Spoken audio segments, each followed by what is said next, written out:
Hey, everybody, I'm Dr. John Sherk, and it is Wednesday morning at 11 o'clock Central, and that means this is Brown Bag Lunch, where I bring you whatever I can to assist in enhancing the quality of life and the professional development of air conditioning technicians. Now, today I want to talk to you, my primary audience being technicians, would I benefit from having a recruiter? So this is an interesting question. The recruiting business. Um, there's some people who rely heavily on recruiters, employ hiring managers and owners. Some who are very skeptical about recruiters. You just go find a guy. Like, why can't I go find the same guy? Why can't my people find some guy that you can find?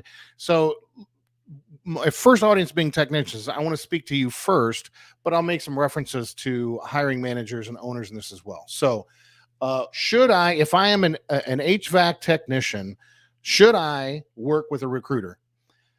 Here's conditions that would say yes.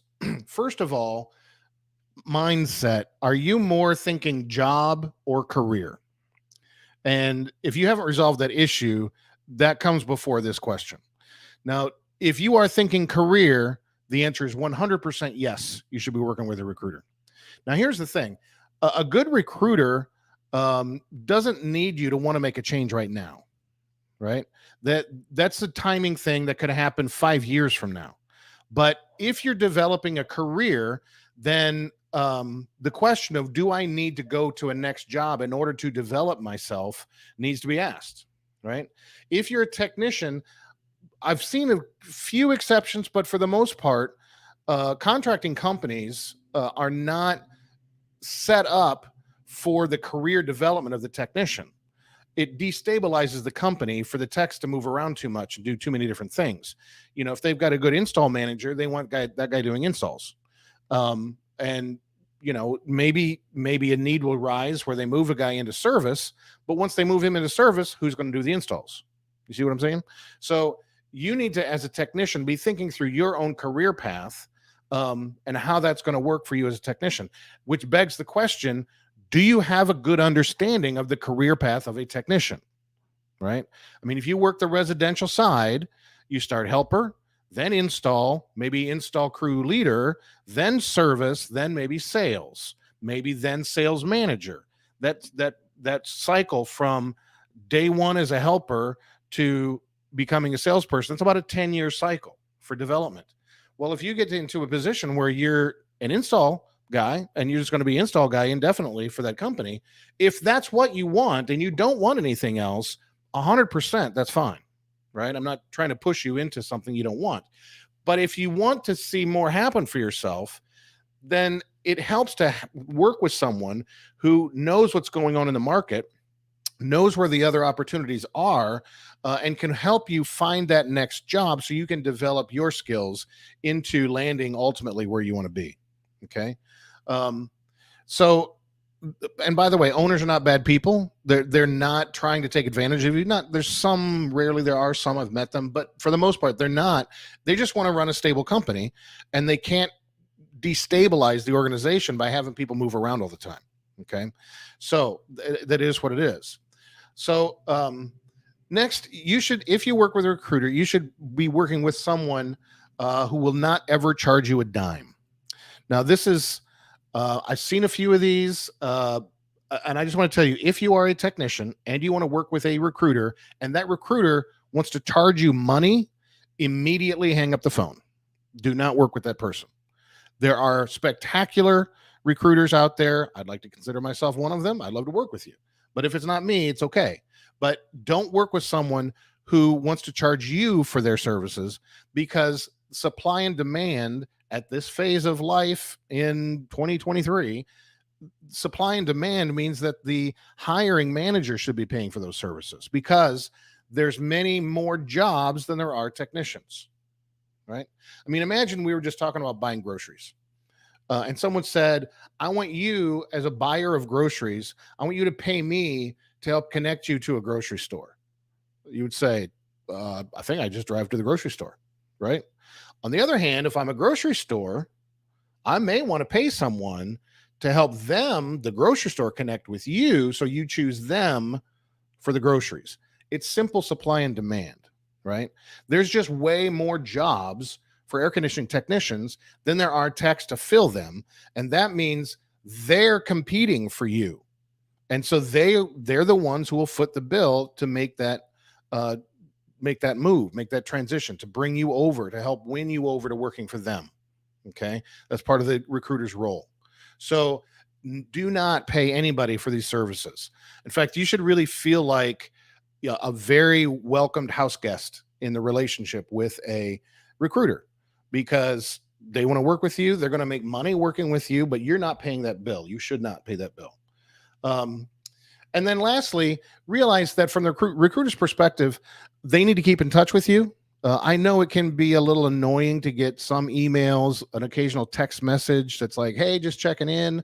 Um, but they need to be able to keep in touch with you, right? You're living your life, and they need to be able to just check in occasionally and be able to essentially say, hey, just so you remember, I'm still here. If you need my help, let me know, right? Recruiters create a full-time 24/7 sort of presence effort, so that when the timing is right for you, they're ready, right?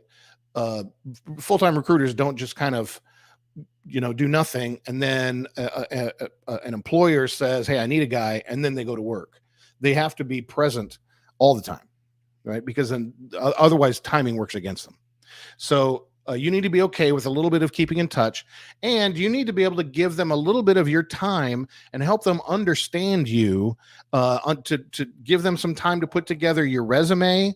Some recruiters want you to do that. I prefer to do that for my clients, but to put together your resume, a little bit of a profile. I like to do a little bit of personality stuff, so there's kind of a packet that goes to an owner, but give them a little bit of your time so that they can represent you accurately, because they want to be able to sell you specifically, not just I got a guy, right? So basically that's it. If you're willing to think career, not just job, but you're really like, I want to have a career in this industry, and you, just as a heads up, don't pay anybody for this stuff. uh, and you want to have someone who can really talk to you about your career path. What's the next step for me?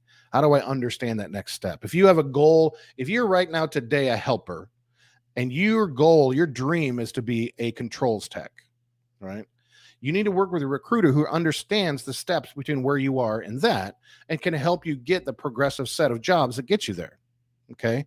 Otherwise, it's simply a raw, momentary transaction, um, kind of random, and you're kind of crossing your fingers as to whether this job is the right next one. Okay. And then lastly, if you're willing to give them a little bit of your time, not a lot, but a little bit of your time, so that they can have a profile of you, so they have something to put in front of a potential employer, as opposed to just a phone call and I got a guy, right? That's it. That's it. I do think that many technicians would benefit from having a recruiter. And by the way, a good recruiter will want to work with you and converse with you, even if you say, I don't think I ever want to leave where I'm working. I love it here. Perfect. Perfect. If you never, that's part of the job. There's a percentage of people who want to land with a company and stay there 40 years. And if that works for you and that works for the company, great. It's the recruiter's role to kind of wait for the right timing to make their services relevant to all parties involved. Okay. And that may be 10 years from now. And that for a good recruiter, that's fine, because they've got a bank of people that right now is the time, and that just cycles in and out. Okay. So that's it. If you would like to work with me, I'd love to work with you. We're doing a soft rollout in the second half of 2023 of our recruiting services, and a bigger rollout in 2024. But if you'd like to work with me, my goal is to have about 2,000 technicians that I'm working with, as a first layer. And so if you'd like to be one of them, I would love to work with you. And again, reaching out to me doesn't mean you're looking for a job now. It just means you would like to have a friend and a professional who understands the career path of a technician, to give you a little bit of guidance as to what's available to you, what are the next steps for you, and so that you can have some kind of forward thinking plan for yourself. Okay. So reach out to me, send me a message, send me an email. We'll get on the phone for 15 minutes, get to know each other, and we'll get started. Okay? All right. I'm Dr. John Sherk. If you're not listening to HVAC Joy Lab, you should be. You're missing out. It's a weekly podcast designed to add value to technicians on everything from general happiness to career planning to should I start my own company and everything in between.